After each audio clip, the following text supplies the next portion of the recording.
Hi, everyone. In this video, we're going to keep talking about spanning trees, and I'm just going to review a couple facts and examples. So one fact that I haven't mentioned is that every connected graph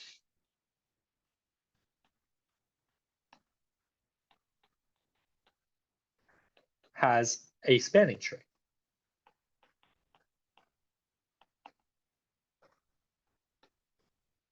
Okay, and so this means you can always connect every vertex to every other vertex, and you can do this in sort of a minimal way. And that is, and that's reflected in the fact that the spanning tree is a tree. It has only the number of edges that it needs. So as an example, let's draw a graph that is not a tree.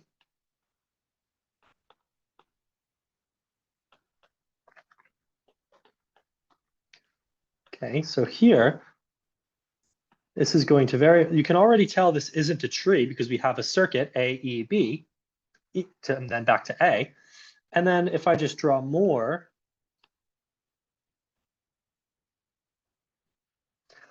this graph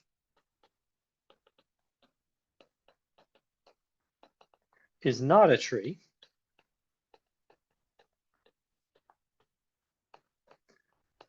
But it has a spanning tree.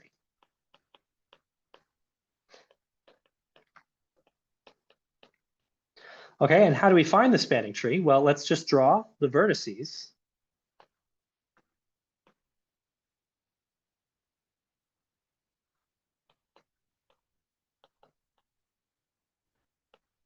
So I draw the vertices, and now I'm just going to pick edges from the graph one at a time. So first I'll pick this edge, AE.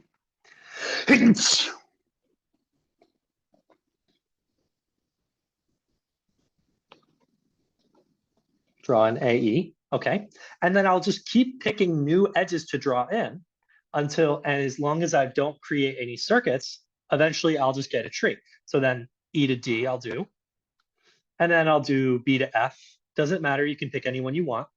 F to C. And now, which ones can I draw? Well, I can't draw BC because that creates a circuit. I can't draw AD because that creates a circuit. I can't draw BD because that doesn't exist in this graph. So what can I draw? I could draw EB, okay? Or I could draw EC. I think I'm going to draw EC. And this is a tree. So this is an example of a spanning tree. It uses every single vertex, and it only uses edges that come from our original graph. Why is this a tree? Well, number of vertices. Well, first of all, it's connected. The number of vertices is 1, 2, 3, 4, 5, 6. Now, how many edges do we have?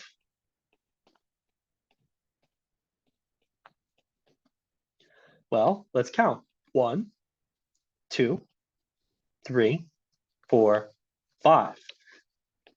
Okay, and so our number of edges equals, so number of edges equals number of vertices minus 1. And this was a characterization of a tree. This is an alternate way. If we know we're connected and we have one fewer edge than we have vertices, then that tells us that we have a tree. So this is a spanning tree. And I want to be very clear. This is not a tree. This is a tree, and it's a subtree. It's a spanning tree, spanning subtree. Okay. So some other facts, and something I didn't that is also true, and I didn't specify. A graph can have more than one spanning tree. And so in general, a graph has many spanning trees. So in general, a connected graph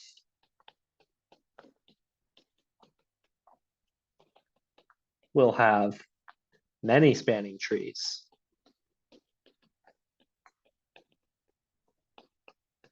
Unless the graph is already a tree, in which case it will just have one itself. And so let's look at our example from the other video. So I think it was something like this.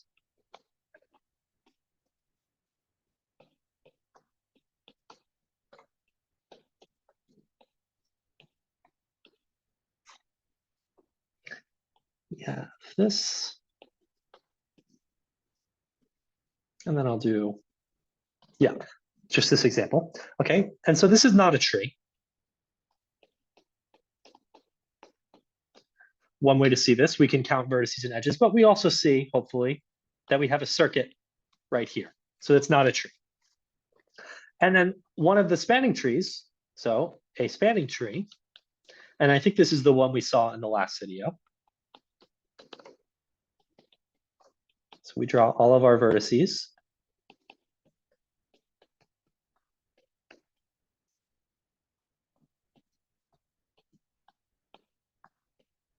So this was a spanning tree. We take all of our vertices and then only a few of our edges. In fact, we're missing exactly 2.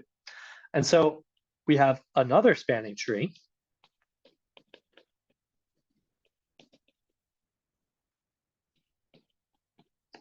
We can sort of just take these 2 edges instead of these 2.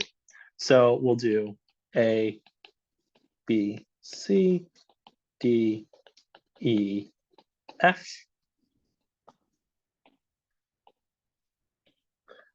Doing it like this, we get another spanning tree. They may look similar, right? If I just take this one and flip it upside down, I'll get this, but they're not the same because this spanning tree has the edge AB and this spanning tree does not have the edge AB.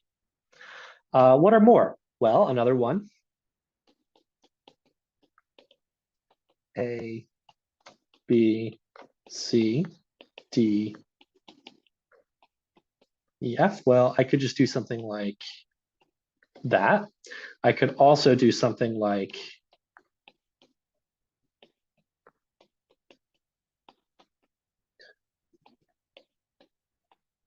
this. There's many different ones. There's more than this, and so on.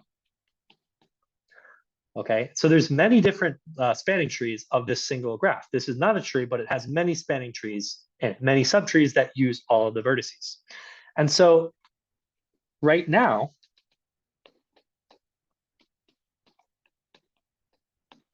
there's no reason to prefer one spanning tree